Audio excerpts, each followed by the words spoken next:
I stared at my phone screen, watching the group chat light up with messages about weekend plans and birthday celebrations. My friends were discussing a surprise party they were throwing for someone named Jessica.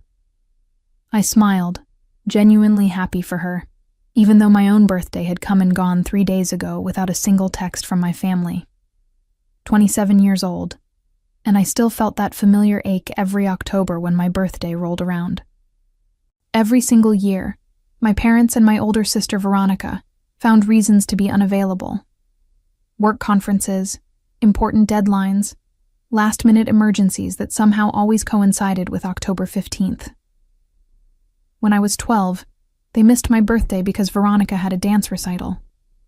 At 16, my father had an urgent business trip to Dallas. At 21, my mother claimed she had a migraine and stayed in bed all day while Veronica went shopping with her friends. The excuses piled up like layers of sediment, each one pressing down harder on my chest. I worked as a commercial interior designer in Portland, specializing in restaurant and cafe spaces. The work kept me busy, and over the past 3 years, I had built a solid reputation in the industry. My portfolio included some of the most talked-about dining establishments in the Pacific Northwest. The income was good, better than good actually, and I had been careful with my investments. My apartment in the Pearl District reflected my design aesthetic. Clean lines, natural materials, warm lighting that made everything feel like home. But it was just me there. Always just me. Especially on days that should have mattered. This year had been different, though. I had decided to stop waiting for my family to remember, to care, to show up. Instead, I took matters into my own hands. I had been searching for a property for months, something that would be entirely mine. A place where I could create new memories without the weight of family disappointment. 3 weeks before my birthday, I found it. A lake cabin in the Cascade Mountains, about 2 hours from Portland. The listing showed a charming structure with cedar siding, floor-to-ceiling windows facing the water, and a dock that stretched out into the crystalline lake. The property sat on 2 acres of pine forest, completely private, completely perfect. The price was steep, but I had saved aggressively and made smart investments.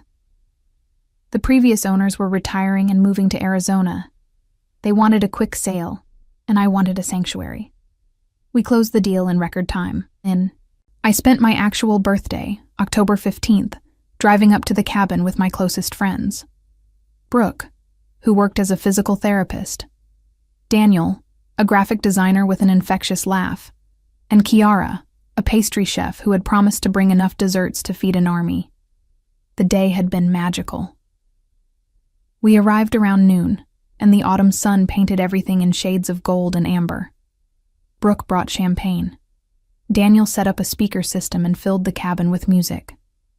Kiara unveiled a 3-tiered chocolate cake that she had spent 2 days perfecting. We spent hours on the dock, our feet dangling in the cool water, talking about everything and nothing. Daniel taught us a card game his grandmother had shown him.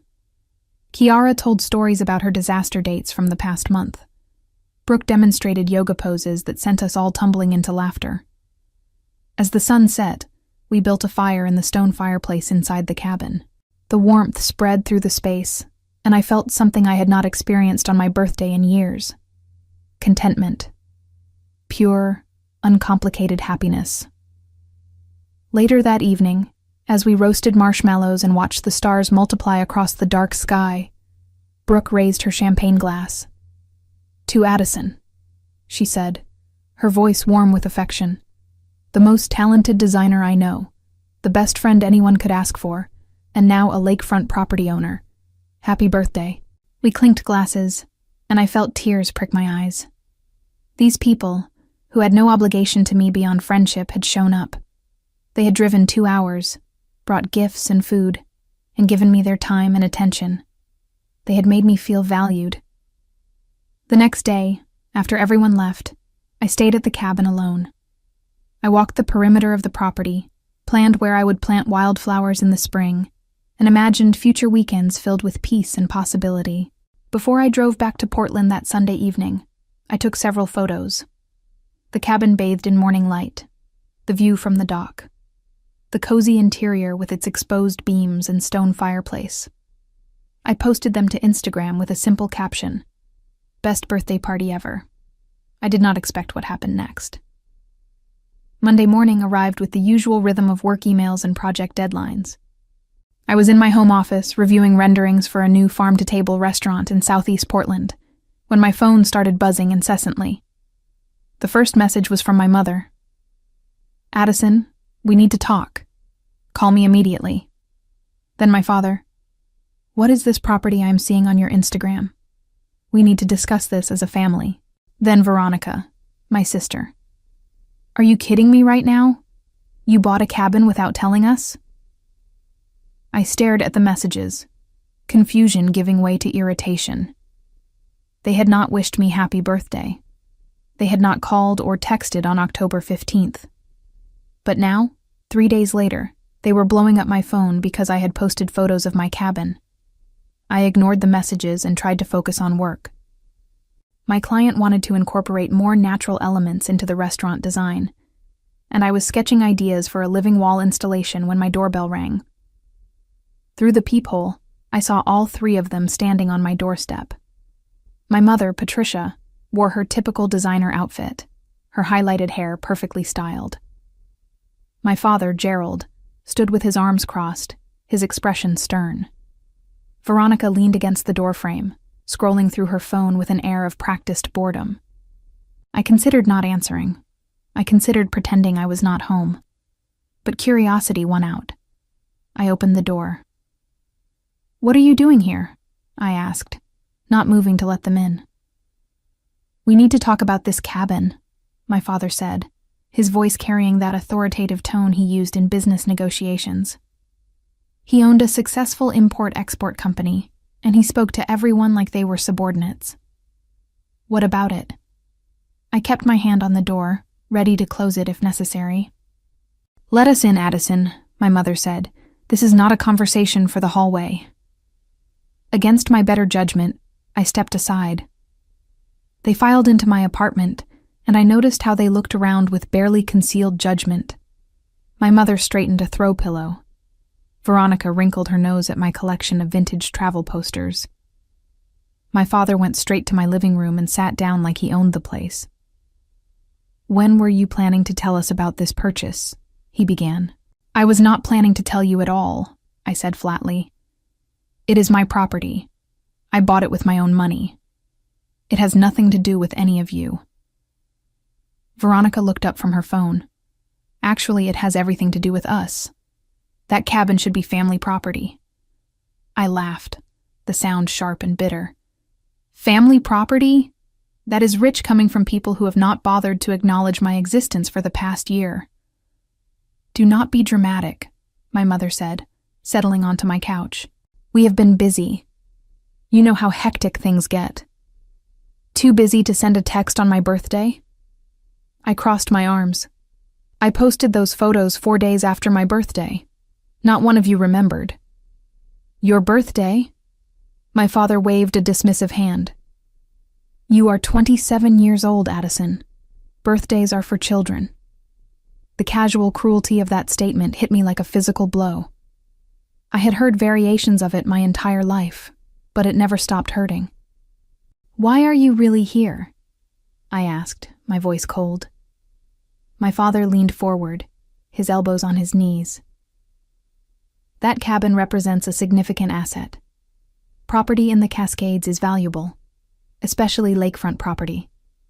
As your parents, we have a right to be involved in major financial decisions like this." "A right?" I repeated slowly. "You have a right to be involved in how I spend my own money?" "We are family," my mother interjected. "Family shares things. That cabin could be a wonderful vacation spot for all of us. Veronica's children would love it." Veronica had 2 kids, ages 5 and 7, from a marriage that had imploded 2 years ago. She lived with our parents now, rent-free, while working part-time at a boutique our mother's friend owned. "You want me to share my cabin with you," I said, working to keep my voice level. "The family that forgot my birthday wants access to the property I bought to celebrate my birthday alone, because none of you cared enough to show up." "There is no need for that tone," my father said sharply. "We are here now, are we not? We are taking an interest." "Because you saw something you want," I shot back. "You are not interested in me. You are interested in what I have." "This is exactly why we do not visit more often," Veronica muttered, still scrolling through her phone. "You always have to make everything about you and your feelings." The audacity of that statement left me momentarily speechless. Before I could respond, my father stood up, signaling the conversation was about to take a different turn.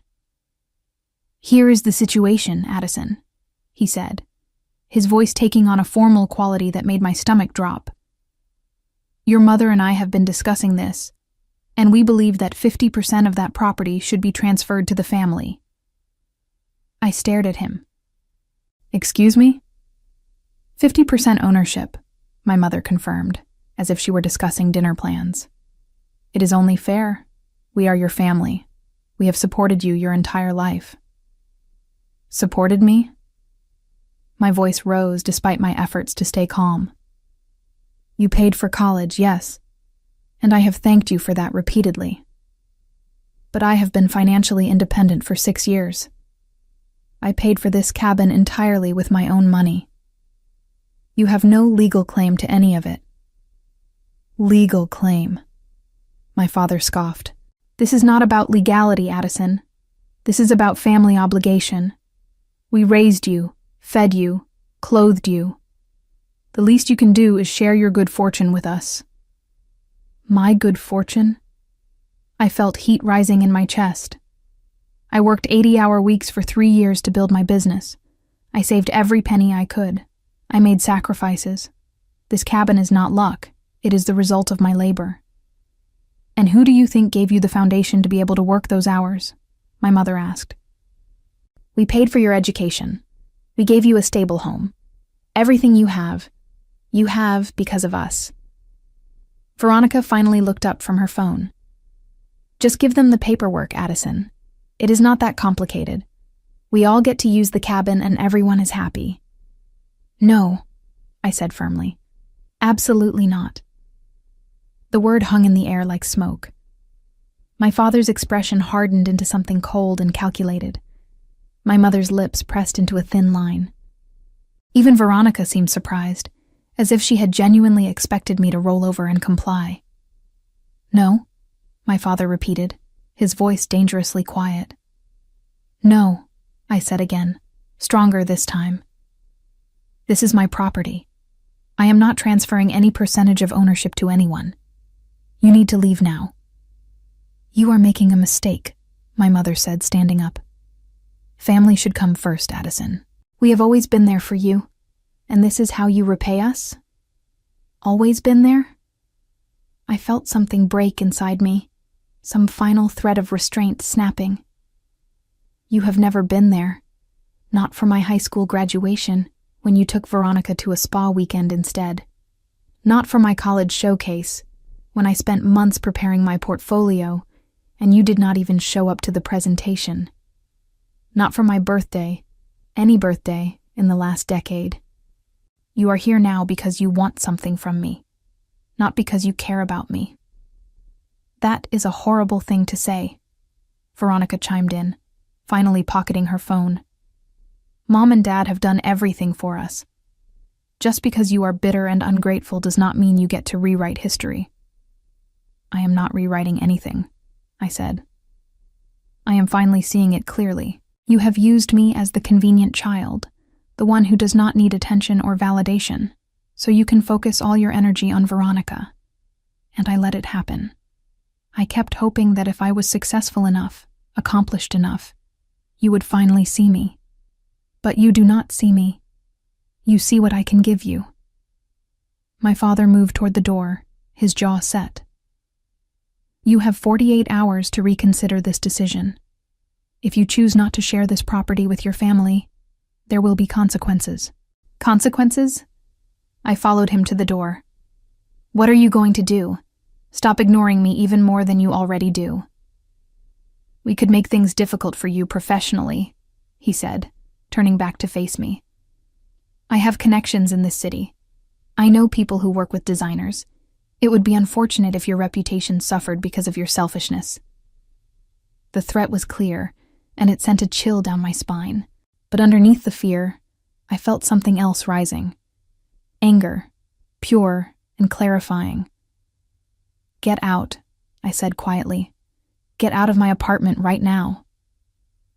48 hours, my mother repeated as they filed out. "Think carefully about what matters more to you, a cabin or your family." I closed the door behind them and locked it. My hands were shaking. I walked to my couch and sat down, trying to process what had just happened. They had not come to apologize for missing my birthday. They had not come to reconcile or rebuild our fractured relationship. They had come to stake a claim on something that was mine, something I had worked for and earned without any help from them. The worst part was not even the demand itself. It was the casual entitlement behind it, the assumption that my accomplishments were somehow theirs to claim, that my hard work was just an extension of their investment in raising me. I pulled out my phone and opened a group chat with Brooke, Daniel, and Kiara. I typed out what had happened, my fingers flying across the screen. Their responses came quickly, a stream of outraged emojis and supportive messages. "They did not just threaten you," Brooke texted. "That is literally extortion." "Do not give them anything," Daniel added. "That cabin is yours." Kiara sent a string of angry face emojis followed by, "Want me to make them a cake? A really terrible cake? I can make it look good but taste like regret." Despite everything, I smiled. These people, my chosen family, had my back without question. They were not asking what they could get from me. They were asking what they could do for me. That night, I could not sleep. I lay in bed, staring at the ceiling, replaying the conversation in my mind. My father's threat echoed in my thoughts. He had connections in Portland. He could damage my reputation if he wanted to.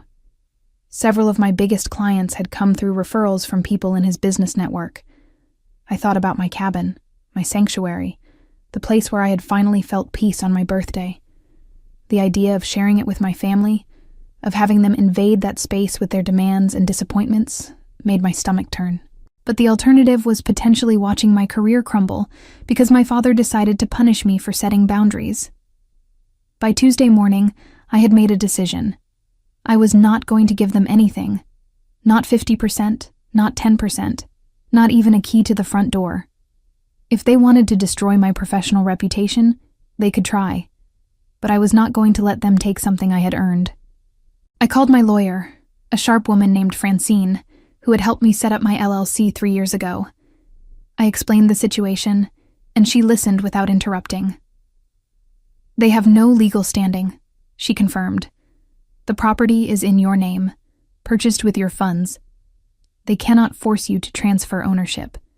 As for the threats about your career, that is harassment. Document everything. Keep records of all communications with them." "What if he actually follows through?" I asked. "What if he starts calling my clients, spreading rumors?" "Then we pursue legal action," Francine said calmly. "But in my experience, bullies like this usually back down when they realize they are not going to get what they want easily. Stand your ground, Addison. Do not let them intimidate you." I spent the rest of Tuesday and all of Wednesday in a state of anxious anticipation, waiting for my phone to ring, waiting for the next confrontation. The 48-hour deadline my father had given me was approaching, and I had no intention of calling him to discuss any kind of transfer. Wednesday evening, I was working late on the restaurant renderings when my doorbell rang again. I checked the peephole and saw Veronica standing alone this time. I debated not answering, but curiosity got the better of me. I opened the door but did not invite her in. "What do you want?" I asked. Veronica looked different somehow. Her usual air of bored superiority seemed diminished. She held a coffee cup from a nearby cafe, and she looked tired. "Can I come in?" she asked.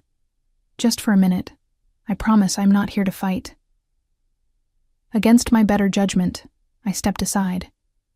She walked in and sat down on the edge of my couch, gripping her coffee cup like it was the only thing keeping her grounded. "Mom and Dad are furious," she said without preamble. "They really expected you to cave, and you are here to convince me to change my mind?" I remained standing, keeping distance between us.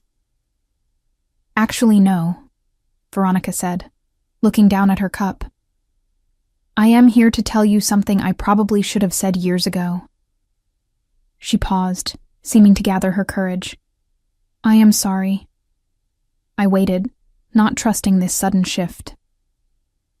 "I have been thinking about what you said," she continued, "about how they have always focused on me. You are right. They have. And I let it happen. I even encouraged it because it was easier than dealing with my own problems." "Why are you telling me this now?" I asked. "Because I overheard them talking last night," Veronica said. "They are not just planning to make things difficult for you professionally. They are planning to challenge the property purchase itself." My stomach dropped. "On what grounds?" "They are claiming you used family money for the down payment. Dad is saying he gave you a loan 3 years ago that you never repaid, and that money went toward your business, and then eventually toward the cabin purchase." "That is a lie," I said, my voice rising. "He never gave me a loan. I have never borrowed money from them." "I know," Veronica said quietly. "But Dad has been talking to his lawyer. He thinks he can muddy the waters enough to at least tie up the property in legal disputes for years. Make it too expensive and frustrating for you to fight." I felt the room tilt slightly. This was worse than professional sabotage. This was a direct attack on my ownership of the cabin, on the one thing I had bought to create peace in my life.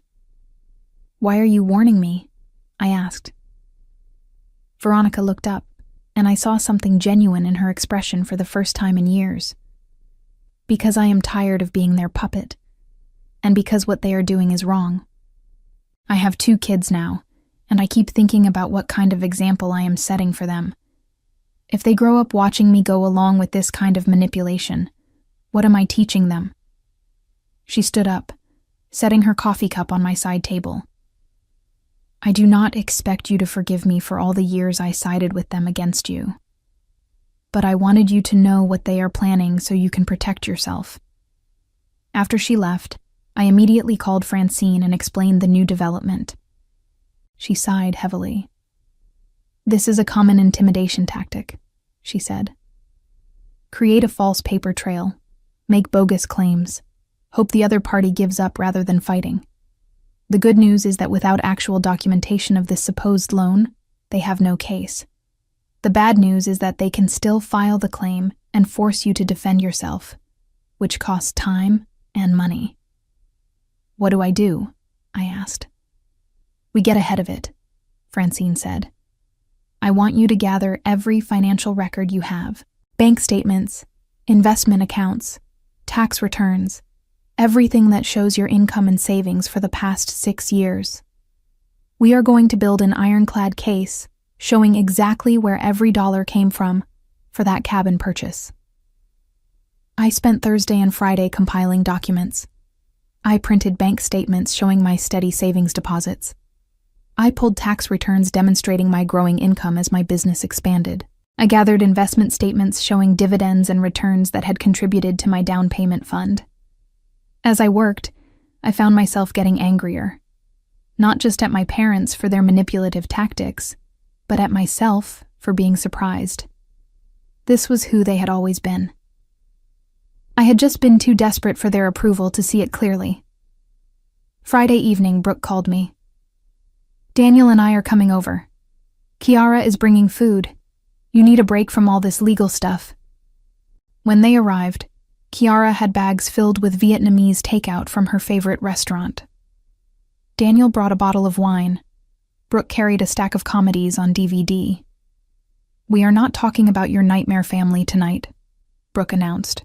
"We are eating spring rolls, drinking wine, and watching ridiculous movies."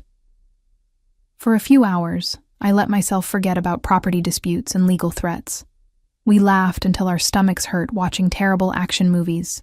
Kiara told stories about her most demanding wedding cake clients. Daniel showed us his latest design project for a music festival. Around midnight, after they had left, I sat alone in my living room, feeling the weight settle back onto my shoulders. My phone buzzed with an email from my father. Addison, this is your final opportunity to resolve this matter amicably. Transfer 50% ownership of the cabin to your mother and me by Monday at 5 p.m., or we will be forced to take legal action.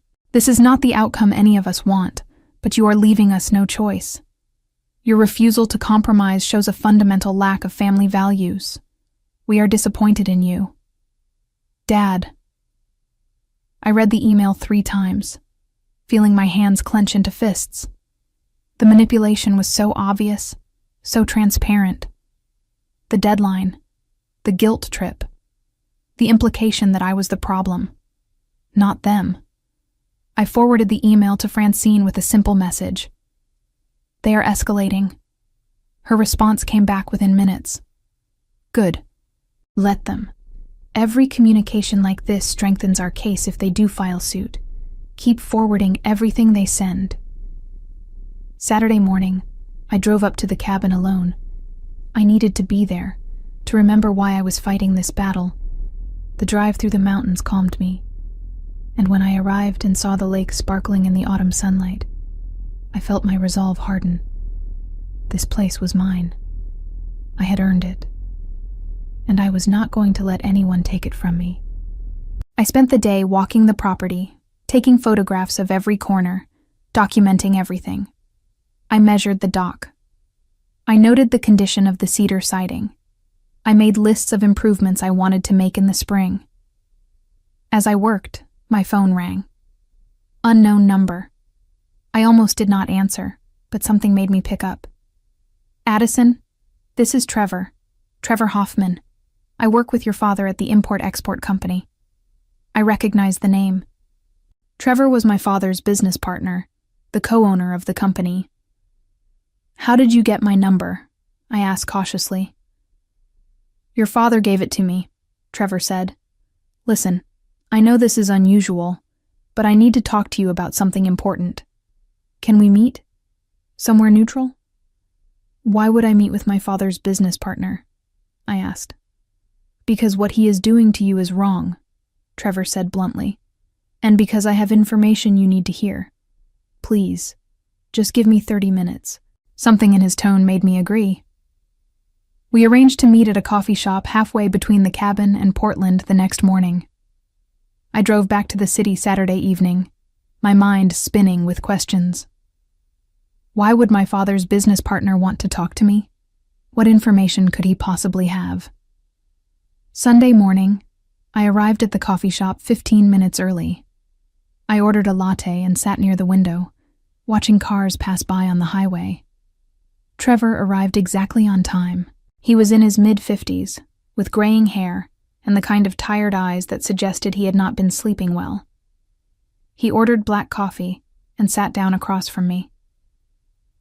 Thank you for coming, he said. I know this is strange. What is this about? I asked directly. Trevor pulled out his phone and opened a folder of documents. Your father has been embezzling from our company. He has been doing it for about 2 years, maybe longer. I only discovered it 3 months ago. I stared at him, not sure I had heard correctly. What? He has been creating false invoices, routing payments to dummy accounts, skimming profits, Trevor explained. I have been investigating quietly, building a case. The total so far is over $800,000. My coffee suddenly tasted bitter. Why are you telling me this? Because when I confronted him 2 weeks ago, he promised he would pay it back. He said he had assets he could liquidate. Then I heard through mutual friends that he was pressuring you about some property you bought. Trevor looked at me steadily. I think he wants that cabin, so he can sell it and use the proceeds to cover what he stole. The pieces clicked into place with sickening clarity. The sudden interest in my property, the aggressive demands for 50% ownership, the threats and manipulation. It was not about family at all. It was about my father's desperation to cover his crimes. "Does my mother know?" I asked. "I do not know," Trevor admitted, "but I suspect she knows something is wrong. Your father has been stressed, short-tempered. He keeps talking about a major financial opportunity that is going to solve all his problems." "The cabin," I said quietly. "Your cabin," Trevor corrected. "Which is why I am here. I am filing a lawsuit against your father and the company next week to recover the stolen funds. I wanted you to know before it becomes public. And I wanted to warn you that he is going to get more desperate as the walls close in." "What should I do?" I asked. "Protect yourself," Trevor said. "Do not sign anything he sends you. Do not transfer any property. And maybe consider getting a restraining order if he continues to threaten you." After Trevor left, I sat in the coffee shop for another hour, trying to process everything. My father was a criminal. He had stolen from his own business partner and was now trying to steal from me to cover it up. I thought about my mother, living in that expensive house, wearing designer clothes, completely unaware that her lifestyle was built on theft. Or maybe she did know. Maybe she was complicit. I honestly could not tell anymore. I drove home and called an emergency meeting with Brooke, Daniel, and Kiara. When they arrived, I told them everything Trevor had revealed. "Holy hell," Daniel said. "Your dad is not just a jerk. He is an actual criminal." "What are you going to do?" Kiara asked. "I am going to fight," I said. "I am going to protect my property, and I am going to make sure he faces consequences for what he has done." Monday morning came too quickly. I woke up knowing that 5 p.m. was my father's deadline. I had already decided I was not going to respond to his ultimatum, but the day still felt heavy with anticipation. I went to my office and tried to work, but concentration was impossible. Around 2 p.m., Francine called. "I just received notice that your father has filed suit," she said. "He is claiming that he loaned you $200,000 in 2022, and that this loan was intended specifically for property investment. He is seeking a lien on the cabin until the loan is repaid, plus interest." "He is lying," I said. "I never received any money from him." "I know," Francine said, "but now we have to go through the process of proving that in court. I need you to come to my office tomorrow morning.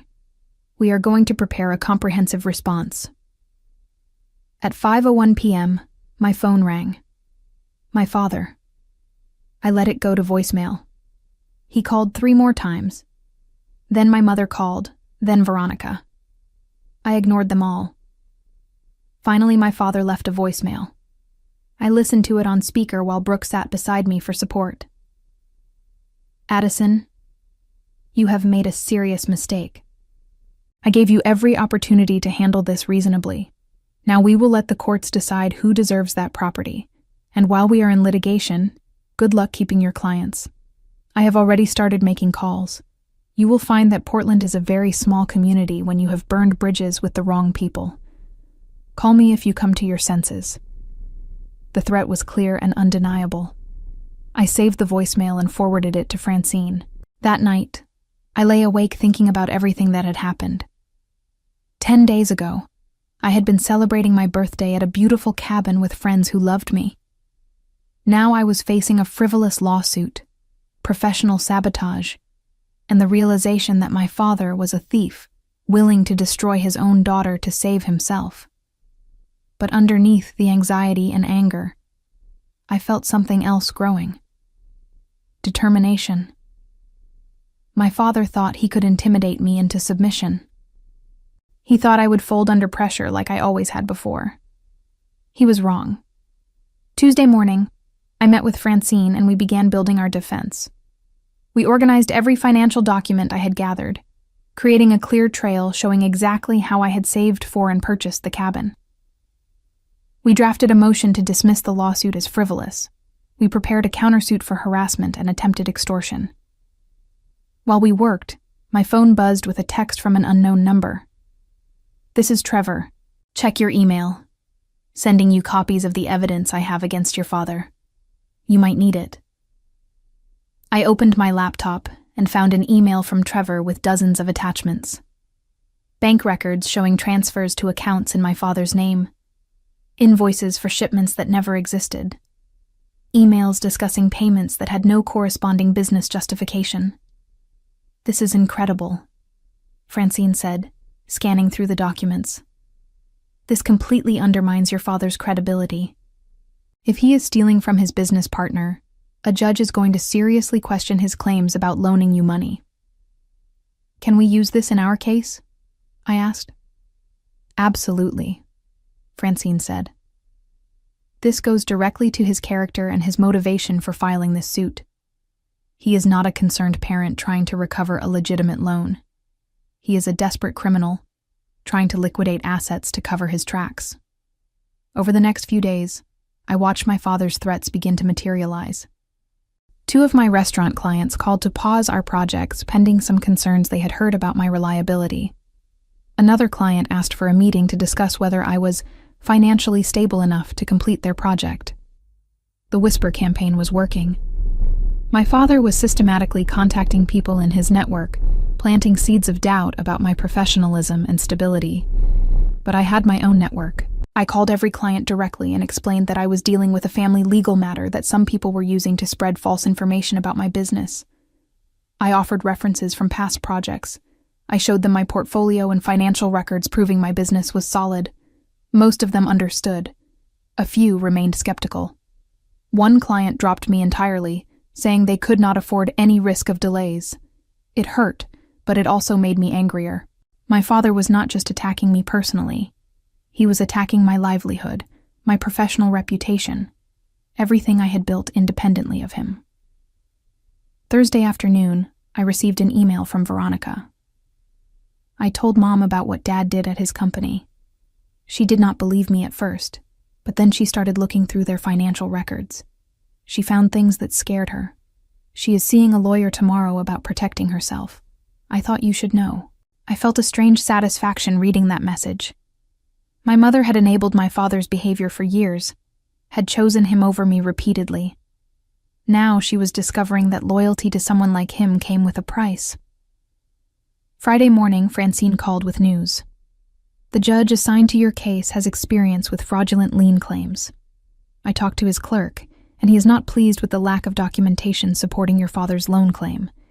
We have a hearing scheduled for next month, but I think we have a good shot at getting this dismissed quickly." "What about the professional damage?" I asked. "Can we do anything about that?" "We can pursue a defamation claim if we can prove he made specific false statements about you to your clients," Francine said. "Start documenting who has contacted you, what they said, and who they heard it from. Build the paper trail." I spent the weekend doing exactly that.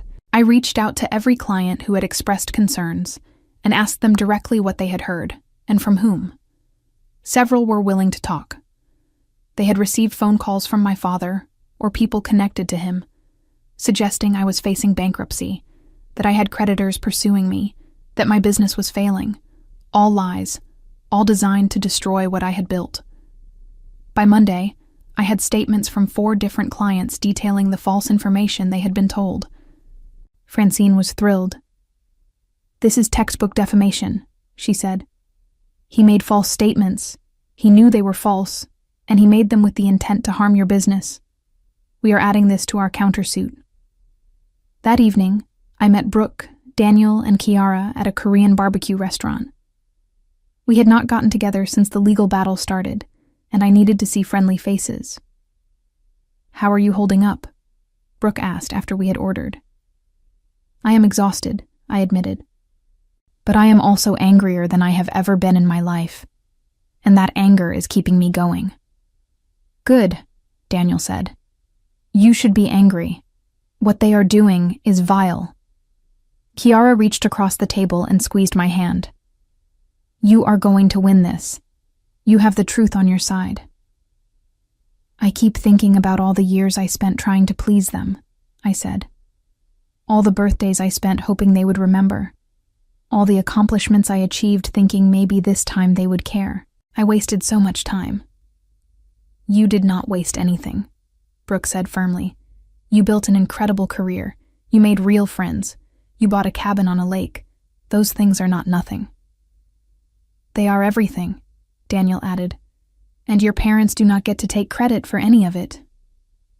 The food arrived, and we spent the next hour cooking meat on the tabletop grill, laughing at Daniel's terrible jokes, listening to Kiara's latest dating disaster story.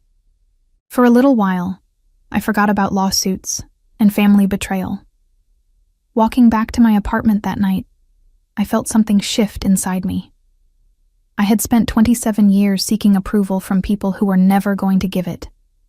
I had shaped myself around their absence, their disappointment, their casual cruelty. But I did not need their approval. I had built a life without them, and it was a good life. I had friends who showed up. I had a career I was proud of. I had a cabin by a lake where I could find peace. They wanted to take that from me, but they could not, because all they had were lies and manipulation, and I had the truth. The next morning, I woke up with a clarity I had not felt in weeks. I knew exactly what I needed to do. I called Francine. I want to go on the offensive. No more just defending against their attacks. I want to file for a restraining order against my father based on his threats and harassment. I want to pursue the defamation claim aggressively, and I want to make sure the judge in our property case knows about Trevor's lawsuit and the embezzlement charges. Now we are talking, Francine said, and I could hear the smile in her voice. Let me draft the paperwork. This is going to get interesting. Over the next 2 weeks, we built our offensive strategy. We filed for a temporary restraining order, supported by my father's threatening voicemail and the documented harassment of my clients. We submitted a motion to the judge overseeing the property case, requesting that he consider my father's credibility in light of the embezzlement allegations. We prepared a comprehensive defamation lawsuit with specific damages tied to lost client revenue. My father had thought he could steamroll me with legal threats and professional sabotage. He had underestimated how strong I had become in the years I had spent building a life without him. He was about to learn the cost of that mistake. The restraining order hearing took place on a cold morning in late November. I sat in the courtroom next to Francine, watching my father enter with his attorney. He looked older than I remembered, his face drawn and pale. When his eyes met mine, I did not look away. The judge, a woman in her 60s with sharp eyes and no patience for nonsense, reviewed the evidence. She listened to the threatening voicemail. She read through the documentation of my father contacting my clients with false information. She examined the timeline of events. Mr. Gerald, she said, using his first name with deliberate formality, you are accused of harassing your daughter and interfering with her business relationships. What do you have to say to these allegations? My father's attorney stood up. Your Honor, this is a family dispute that has been blown out of proportion. My client is merely trying to recover a legitimate loan. Any communications with third parties were made in good faith. Good faith? The judge's eyebrows rose. Telling multiple business owners that his daughter is bankrupt and facing creditors when none of that is true? That is good faith? We dispute that those statements were made, the attorney said weakly. I have affidavits from 4 different individuals detailing exactly what was said to them, the judge replied. She looked at my father directly. Mr. Gerald, I am granting a temporary restraining order. You are to have no contact with your daughter, directly or indirectly. You are not to contact her clients, her friends, or anyone else in her professional or personal network. Any violation will result in immediate contempt charges. Do you understand? My father's jaw clenched, but he nodded. Yes, Your Honor. As we left the courtroom, I felt the first real sense of victory. My father could no longer hide behind the pretense of family concern. A judge had officially recognized his behavior as harassment, but the property case was still pending, and that was the real battle. 2 weeks later, Trevor's lawsuit against my father became public. The local business journal ran a story about the embezzlement allegations, detailing the hundreds of thousands of dollars that had been diverted from the import-export company. My father's reputation in the Portland business community, carefully built over decades, began to crumble. My mother filed for separation and moved out of the family house. According to Veronica, who kept me updated despite everything, she had discovered that my father had taken out a second mortgage on their home without telling her, using the money to cover his missing funds at work. The web of lies was unraveling, and everyone could see it. In early December, we had the hearing for my father's property claim. The judge was a stern man in his 70s who had read through all the submitted documents before the hearing began. My father's attorney tried to argue that the loan had been informal, a family arrangement without formal documentation. But when the judge asked for any evidence of the money transfer, any bank records showing $200,000 moving from my father's accounts to mine, there was nothing. So you are asking this court to believe that you loaned your daughter $200,000 and kept no records of the transaction? The judge asked. No bank transfers, no checks, no written agreement? It was a family matter, my father's attorney said. These arrangements are often informal. Not when they involve six-figure sums, the judge replied dryly. He turned to Francine. Does the defendant have evidence to counter this claim? Francine stood and presented our binder of financial records. Your Honor, we have 6 years of bank statements, investment records, and tax returns showing exactly how Miss Addison saved and invested the money for her property purchase. Every dollar is accounted for. There is no mysterious influx of funds, no unexplained deposits, nothing that would indicate a loan of any kind. The judge reviewed the documents for several minutes while the courtroom sat in silence. Finally, he looked up.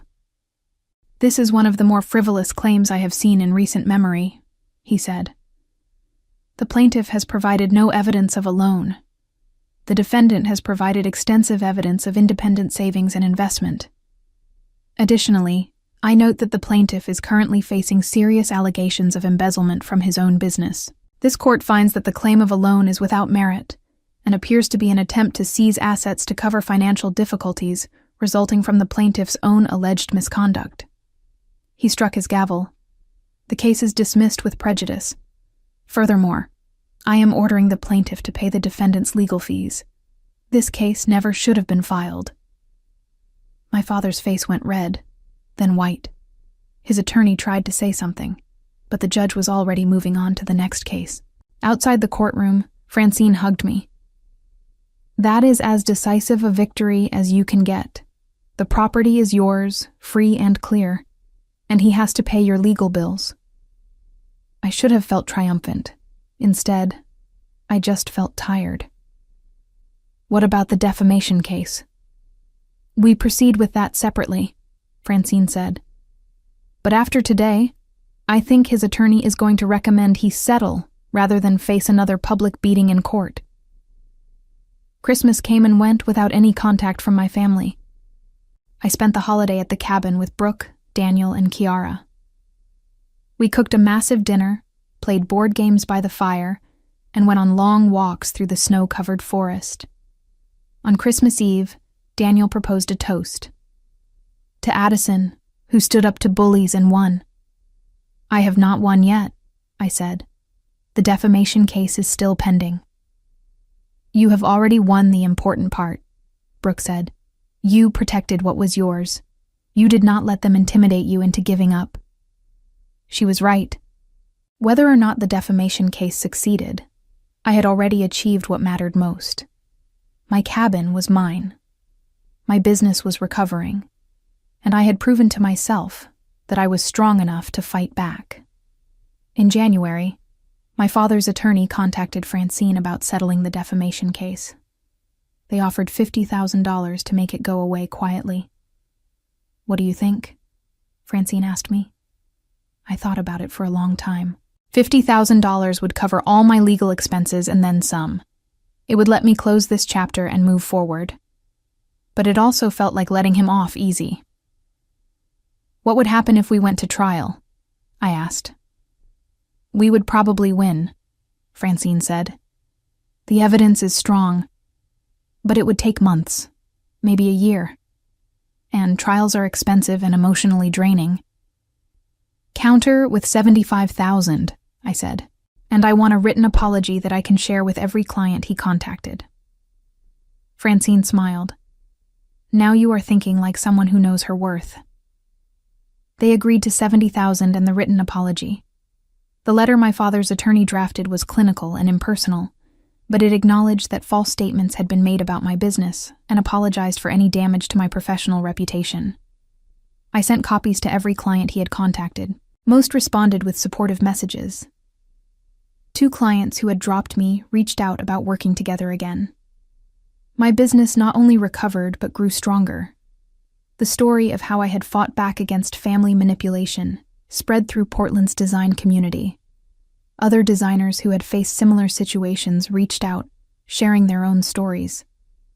I became known not just for my restaurant designs but for my integrity and refusal to be pushed around. By spring, I had more work than I could handle alone. I hired an assistant, a recent design school graduate named Jasmine, who reminded me of myself at that age. Hungry, talented, and determined to prove herself. One warm afternoon in April, I drove up to the cabin to start the landscaping work I had been planning. As I planted wildflower seeds along the path to the dock, my phone rang. Veronica. I almost did not answer, but curiosity won out. "Hey," she said when I picked up. "I know we have not talked much since everything happened. I just wanted you to know that the divorce is final. Mom got the house. Dad has to pay her alimony and half of everything that is left after he pays back Trevor." "How is he doing?" I asked, surprising myself with the question. "Not great," Veronica admitted. "He had to declare bankruptcy. The business is gone. He is working as a consultant now, making a fraction of what he used to earn. He is living in a small apartment in Beaverton." I waited for the satisfaction to come, the sense of righteous justice. Instead, I just felt a distant sadness. "And you?" I asked. "How are you?" "I am okay," Veronica said. "I got a full-time job managing a gallery. I have my own apartment now. The kids are adjusting." She paused. "I know I do not deserve your forgiveness for all the years I sided with them against you. But I want you to know that I see it now. I see how wrong we were." "Thank you for saying that," I said. "I am not ready to rebuild a relationship yet. Maybe someday, but not yet." "I understand," Veronica said. "I just wanted you to know that I am proud of you, for fighting back, for not letting them take what was yours." After we hung up, I sat on the dock and watched the late afternoon sun paint the water gold and pink. I thought about the past year, about everything that had happened since my 27th birthday. I had bought this cabin hoping for peace. Instead, I had gotten a war. But in fighting that war, I had discovered something more valuable than peace. I had discovered my own strength. For 27 years, I had let my family make me feel small, unimportant, easily forgotten. I had shaped my life around their absence, their dismissal, their casual cruelty. But I was not small. I was not unimportant. And I was definitely not easily forgotten anymore. Summer arrived with warm winds and long daylight hours. The wildflowers I had planted bloomed in waves of purple, yellow, and white. The cabin became my weekend sanctuary, a place where I could work on design projects during the day and swim in the lake at sunset. Brooke, Daniel, and Kiara visited often. We established a tradition of monthly weekend gatherings at the cabin. Sometimes other friends joined us. Sometimes it was just the 4 of us, cooking meals together, playing games, talking until late into the night. One Saturday in July, as we sat around the fire pit watching stars emerge in the darkening sky, Daniel asked me something I had been thinking about myself. "Do you ever regret fighting back so hard?" he asked. "Do you ever wish you had just given them something to make them go away?" I considered the question seriously. "No," I said finally, "because giving them something would not have made them go away. It would have just shown them that I could be manipulated." They would have come back for more, and more, and more. The only way to stop people like that is to stand your ground completely. Do you think you will ever reconcile with them? Kiara asked. I do not know, I admitted. My father would have to acknowledge what he did. Really acknowledge it. Not just offer some half-hearted apology crafted by his lawyer. And I am not sure he is capable of that level of self-awareness. As for my mother, she is still processing the fact that her entire life was built on lies. Maybe someday she will reach out and we can have an honest conversation. But I am not holding my breath. What about Veronica? Brooke asked. Veronica is trying, I said. I can see that she genuinely feels bad about how things went. But years of enabling abuse do not get erased by a few apologetic phone calls. If she keeps working on herself, keeps setting boundaries with our parents, maybe we can rebuild something eventually, but it will be a different relationship than we had before. It will have to be built on honesty. As summer turned to autumn, my business continued to thrive. I completed a major project for a high-end steakhouse that won a design award. The recognition brought more clients, more opportunities, more validation that I had been right to fight for what was mine. On October 15th, my 28th birthday, I returned to the cabin with Brooke, Daniel, Kiara, and a few other friends I had grown close to over the past year. We spent the day kayaking on the lake, grilling vegetables and salmon on the deck, and watching the autumn colors paint the mountains in shades of orange and red. As the sun set, Brooke raised her glass. To Addison, 28 years old, cabin owner, award-winning designer, and certified badass who does not take any nonsense from anyone. Everyone laughed and clinked glasses. I felt tears prick my eyes, but they were happy tears this time. Later, after everyone had gone to bed, I sat alone on the dock with a blanket wrapped around my shoulders. The lake was perfectly still, reflecting the stars above. I thought about the past year, about everything that had happened since the last time I sat on this dock on my birthday. I had lost my family, or at least the version of family I had clung to for so long. But in losing them, I had found something more valuable, myself. I had discovered that I was strong enough to fight back when attacked, that I was brave enough to stand alone when necessary, that I was worthy of love and respect, not because of what I could give others, but because of who I was. The cabin had been meant as a sanctuary, a place to escape from disappointment. Instead, it had become the catalyst for the biggest battle of my life. And in winning that battle, I had won something even more important. My freedom. I would never again wait for my parents to remember my birthday. I would never again shape my choices around their approval. I would never again let anyone make me feel small or unimportant or easily forgotten. I was done seeking validation from people who were incapable of giving it. I was done sacrificing my peace for the illusion of family harmony. I was done being the convenient child who did not need attention. From now on, I would celebrate my birthdays with people who chose to show up. I would invest my energy in relationships that were reciprocal. I would build my life around people who saw me, valued me, and loved me for who I actually was. My father spent the following years struggling financially, his reputation in Portland's business community destroyed beyond repair. He lost his house, his business, and most of his social connections. My mother eventually cut all contact with him after discovering additional lies about their finances. Veronica told me he had tried to reach out to her for money multiple times, but she had learned to say no. His life had become a cautionary tale about what happens when you build everything on lies and manipulation. The consequences he had tried so hard to avoid had caught up with him completely, and he faced them alone, without the family he had taken for granted. As for me, I sat on my dock on my 28th birthday and looked forward to a future built on truth, strength, and the love of people who had earned their place in my life. The revenge I had sought was not in my father's downfall, though that had happened anyway. The revenge was in my freedom, my peace, and my refusal to ever again be made small by people who did not deserve power over me.